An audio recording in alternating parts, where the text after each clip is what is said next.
आकाशवाणी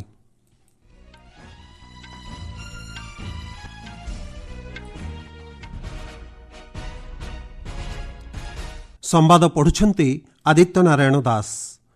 मुख्य संवाद। राज्यसभा जारी रही सार्वजनीन परीक्षा असाधु उपाय निवारण संशोधन बिल 2026 उपरे आलोचना। संसदर अनुमोदन लाभ कला जातीय सम्मान अपमान निवारण संशोधन विधेयक। बिहार, गुजरात और मध्य प्रदेश तीनोटी विधानसभा आसन उपनिर्वाचन पर शेष है मतग्रहण।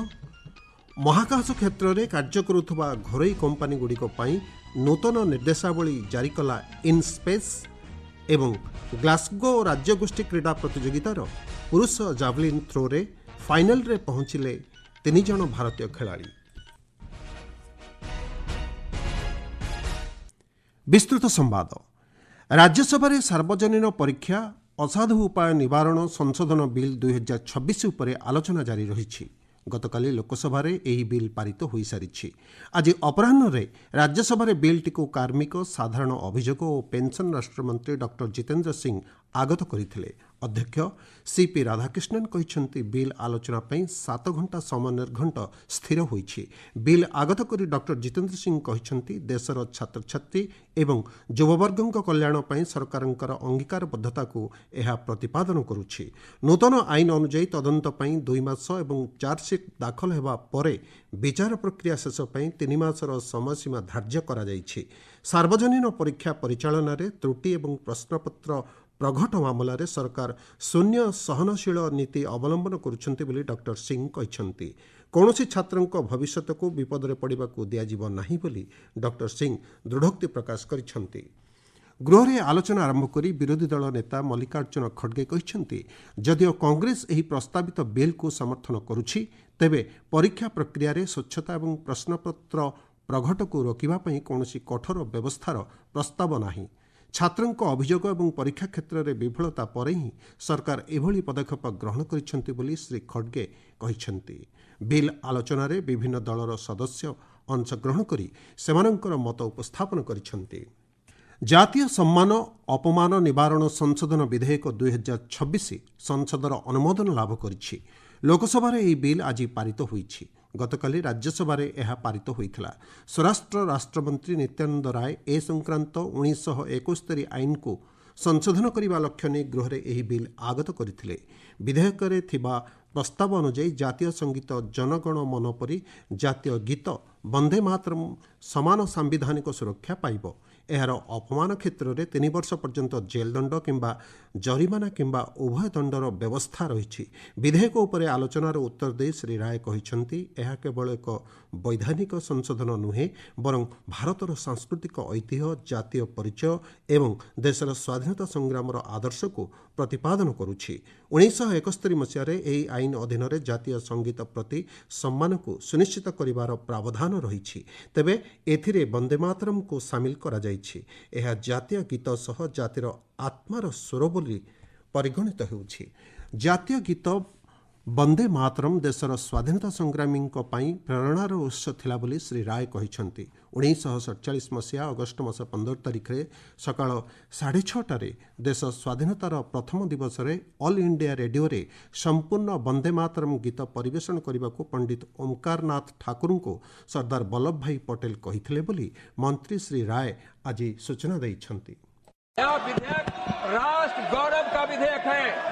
यह किसी राज्य के खिलाफ नहीं है, किसी व्यक्ति या किसी विचारधारा के खिलाफ नहीं है। और जब राष्ट्रगान हो तो उसके साथ साथ राष्ट्र गीत का भी गायन हो।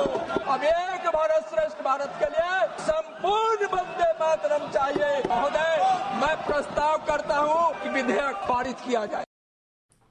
विधेयक आलोचना रे विभिन्न दलर सदस्य माने अंशग्रहण करथिले। विधेयक पारित होगा परे लोकसभा को आसंता काली पूर्वाह्न 11टा पर्यंत मुलतवी घोषणा करा जाइछि।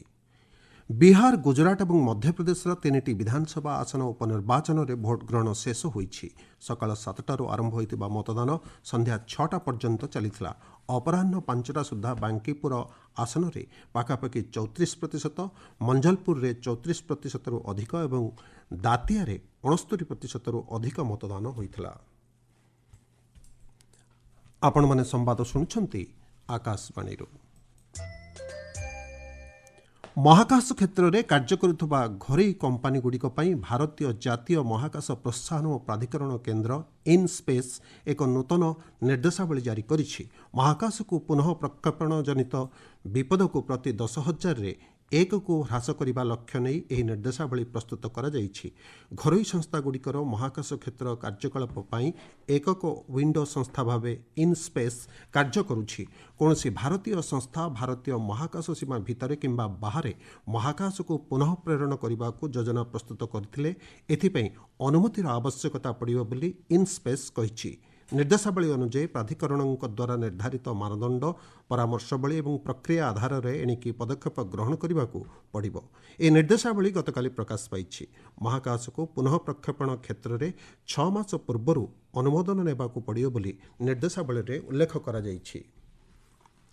ବିମାନ ଚଳାଚଳ କ୍ଷେତ୍ରରେ ସହଯୋଗ ଏବଂ ଯାତ୍ରାକୁ ସୁଲଭ ଓ ସୁଗମ କରିବା ଲକ୍ଷ୍ୟ ନେଇ ସରକାର ଅନେକ ପଦକ୍ଷେପ ଗ୍ରହଣ କରିଛନ୍ତି ବୋଲି ବେସାମରିକ ବିମାନ ଚଳାଚଳ ମନ୍ତ୍ରୀ କେ ରାମମୋହନ ନାଇଡୁ କହିଛନ୍ତି।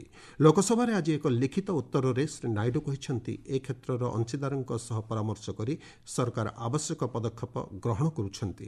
ପଶ୍ଚିମ ଏସିଆ ସଙ୍କଟ ପରିସ୍ଥିତିରେ ଆନ୍ତର୍ଜାତିକ ବିମାନ ଟର୍ବାଇନ୍ ଇନ୍ଧନ ମୂଲ୍ୟରେ ଅହେତୁକ ବୃଦ୍ଧି ପାଇଥିଲା। ତେବେ ଏଭଳି ଆହ୍ୱାନର ମୁକାବିଲା ଲକ୍ଷ୍ୟରେ ସରକାର 10,000 କୋଟିରୁ ଅଧିକ ଟଙ୍କାର ବଜେଟ୍ ପାଣ୍ଠି ସହାୟତା ଘୋଷଣା କରିଥିଲେ। ଇନ୍ଧନ ମୂଲ୍ୟ ସ୍ଥିରୀକରଣ ପାଣ୍ଠି ଯୋଜନାକୁ ମଧ୍ୟ ସରକାର ଅନୁମୋଦନ ପ୍ରଦାନ କରିଥିବା ଶ୍ରୀ ନାଇଡୁ କହିଛନ୍ତି। ମୂଲ୍ୟବୃଦ୍ଧି ଜନିତ ପରିସ୍ଥିତିରେ ଘରୋଇ ବିମାନ କମ୍ପାନୀଗୁଡ଼ିକୁ ସୁରକ୍ଷା ପ୍ରଦାନ କରିବା ଏବଂ କାର୍ଯ୍ୟକ୍ଷମତାକୁ ସୁନିଶ୍ଚିତ କରିବା ଲକ୍ଷ୍ୟ ନେଇ ସରକାର ଏଭଳି ପଦକ୍ଷେପ ଗ୍ରହଣ କରିଥିବା ମନ୍ତ୍ରୀ ଶ୍ରୀ ନାଇଡୁ ଗୃହରେ ସୂଚନା ଦେଇଛନ୍ତି।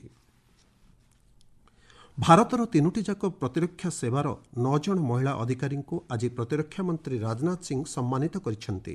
ପ୍ରଥମ ଥର ପାଇଁ ଏହି ମହିଳା ଅଧିକାରୀ ନୌସେବା ଅଭିଯାନ ଅଧୀନରେ ସମୁଦ୍ର ପ୍ରଦକ୍ଷିଣକୁ ସଫଳତାର ସହ ସମ୍ପନ୍ନ କରିଛନ୍ତି। ସେନାର ଜାହାଜ ତ୍ରିବେଣୀରେ 314 ଦିନର ଯାତ୍ରା ସମାପ୍ତ କରି ସେମାନେ ପ୍ରତ୍ୟାବର୍ତ୍ତନ କରିଛନ୍ତି। ନୂଆଦିଲ୍ଲୀରେ ସେମାନଙ୍କ ସହ ମତବିନିମୟ ବେଳେ ପ୍ରତିରକ୍ଷା ମନ୍ତ୍ରୀ ଶ୍ରୀ ସିଂ କହିଛନ୍ତି 4ଟି ମହାସାଗରର ପ୍ରାୟ 25,500 ନଟିକାଲ ମାଇଲ ଏହି ମହିଳା ଅଧିକାରୀମାନେ ପ୍ରଦକ୍ଷିଣ କରିଛନ୍ତି। ଆମେରିକା ଓ ଇରାନ ମଧ୍ୟରେ ବ୍ୟାପକ କ୍ଷେପଣାସ୍ତ୍ର ଆକ୍ରମଣ ହୋଇଛି। ଜୋର୍ଡାନ କହିଛି ଲଗାତାର ଦ୍ୱିତୀୟ ଦିନ ପାଇଁ 5ଟି ଇରାନୀ କ୍ଷେପଣାସ୍ତ୍ରକୁ ତାର ସୁରକ୍ଷା ବାହିନୀ ପ୍ରତିହତ କରିଛି।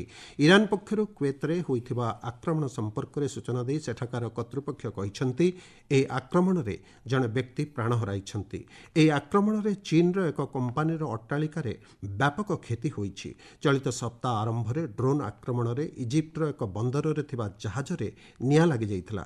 ଇରାନ ଉପରେ ଆମେରିକାର ଆକ୍ରମଣ ପରିପ୍ରେକ୍ଷୀରେ ଇରାନ ପକ୍ଷରୁ ଆମେରିକାର ସାମରିକ ଘାଟିକୁ ଲକ୍ଷ୍ୟ କରି ଏଭଳି ଆକ୍ରମଣ କରାଯାଉଛି। ଗ୍ଲାସ୍ଗୋ ରାଜ୍ୟଗୋଷ୍ଠୀ କ୍ରୀଡ଼ା ପ୍ରତିଯୋଗିତାରେ ପୁରୁଷ ଜାଭେଲିନ୍ ଥ୍ରୋ ଖେଳରେ 3 ଜଣ ଭାରତୀୟ କ୍ରୀଡ଼ାବିତ୍ ଫାଇନାଲ୍ ପର୍ଯ୍ୟାୟକୁ ଉନ୍ନୀତ ହୋଇଛନ୍ତି। ସେମାନେ ହେଲେ ନୀରଜ ଚୋପ୍ରା, ରୋହିତ ଯାଦବ ଏବଂ ଯଶବୀର ସିଂ। ପୂର୍ବରୁ ଭାରତର ପାରା କ୍ରୀଡ଼ାବିତ୍ ପୁରୁଷ 100 ମିଟର T47 ଫାଇନାଲରେ ପଦକ ହାସଲ କରି ଇତିହାସ ରଚିଛନ୍ତି। ଦିଲ୍ଲୀପ ମାହାତୁ ଗାଭିତ ସ୍ୱର୍ଣ୍ଣ ଏବଂ ମହମ୍ମଦ ବାସିଲ ମୋସିଙ୍ଗାନାଗାଥ ରୌପ୍ୟ ପଦକ ବିଜୟୀ ହୋଇଛନ୍ତି। ଭାରତ ଏ ପର୍ଯ୍ୟନ୍ତ 15ଟି ପଦକ ହାସଲ କରିଛି। ସେଥିରେ 3ଟି ସ୍ୱର୍ଣ୍ଣ, 9ଟି ରୌପ୍ୟ ଏବଂ 3ଟି କାଂସ୍ୟ ପଦକ ଅନ୍ତର୍ଭୁକ୍ତ। ଭାରତର ବରିଷ୍ଠ କ୍ରିକେଟ ଖେଳାଳି ଅଜିଙ୍କ୍ୟ ରାହାଣେ ଆନ୍ତର୍ଜାତିକ କ୍ରିକେଟରେ ଅବସର ଘୋଷଣା କରିଛନ୍ତି। ସାମାଜିକ ଗଣମାଧ୍ୟମ ପୋଷ୍ଟରେ ଏ ସମ୍ପର୍କରେ ସୂଚନା ଦେଇ ଶ୍ରୀ ରାହାଣେ କହିଛନ୍ତି ଆନ୍ତର୍ଜାତିକ କ୍ରିକେଟ ଏବଂ କ୍ରିକେଟର ସମସ୍ତ ଫର୍ମାଟ୍ରୁ ଅବସର ଗ୍ରହଣ କରିବା ପାଇଁ ଏହା ହେଉଛି ପ୍ରକୃଷ୍ଟ ସମୟ। 2023 ମସିହାରେ ଶ୍ରୀ ରାହାଣେ ୱେଷ୍ଟଇଣ୍ଡିଜ ବିପକ୍ଷରେ ଅନ୍ତିମ ଟେଷ୍ଟ ଏବଂ 2018ରେ ଇଂଲଣ୍ଡ ବିପକ୍ଷରେ ସେ ଶେଷ ଦିନିକିଆ ଆନ୍ତର୍ଜାତୀୟ ମ୍ୟାଚ୍ ଖେଳିଥିଲେ। 2013 ମସିହାରେ କ୍ରିକେଟ କ୍ୟାରିୟରର ଆରମ୍ଭ କରିଥିବା ଶ୍ରୀ ରାହାଣେ ଭାରତ ପାଇଁ ମୋଟ 85ଟି ଟେଷ୍ଟ, 90ଟି ଦିନିକିଆ ଏବଂ 20ଟି T20 ଆନ୍ତର୍ଜାତିକ ମ୍ୟାଚ୍ ଖେଳିଛନ୍ତି। ସମ୍ବାଦ ଶେଷ ହେବା ପୂର୍ବରୁ ମୁଖ୍ୟ ସମ୍ବାଦ ପୁଣିଥରେ। ରାଜ୍ୟସଭାରେ ଜାରି ରହିଛି ସାର୍ବଜନୀନ ପରୀକ୍ଷା ଅସାଧୁ ଉପାୟ ନିବାରଣ ସଂଶୋଧନ ବିଲ୍ 2026 ଉପରେ ଆଲୋଚନା। ସଂସଦର ଅନୁମୋଦନ ଲାଭ କଲା ଜାତୀୟ ସମ୍ମାନ ଅପମାନ ନିବାରଣ ସଂଶୋଧନ ବିଧେୟକ। ବିହାର, ଗୁଜରାଟ ଓ ମଧ୍ୟପ୍ରଦେଶର 3ଟି ବିଧାନସଭା ଆସନ ଉପନିର୍ବାଚନ ପାଇଁ ଶେଷ ହେଲା ମତଗ୍ରହଣ। ମହାକାଶ କ୍ଷେତ୍ରରେ କାର୍ଯ୍ୟ କରୁଥିବା ଘରୋଇ କମ୍ପାନୀଗୁଡ଼ିକ ପାଇଁ ନୂତନ ନିର୍ଦ୍ଦେଶାବଳୀ ଜାରି କଲା ଇନ୍ସ୍ପେସ୍ ଏବଂ ଗ୍ଲାସ୍ଗୋ ରାଜ୍ୟଗୋଷ୍ଠୀ କ୍ରୀଡ଼ା ପ୍ରତିଯୋଗିତାର ପୁରୁଷ ଜାଭେଲିନ୍ ଥ୍ରୋରେ ଫାଇନାଲରେ ପହଞ୍ଚିଲେ 3 ଜଣ ଭାରତୀୟ ଖେଳାଳି। ସମ୍ବାଦ ପ୍ରସାରଣ ଆଜି ପାଇଁ ଏତିକିରେ ଶେଷ ହେଲା।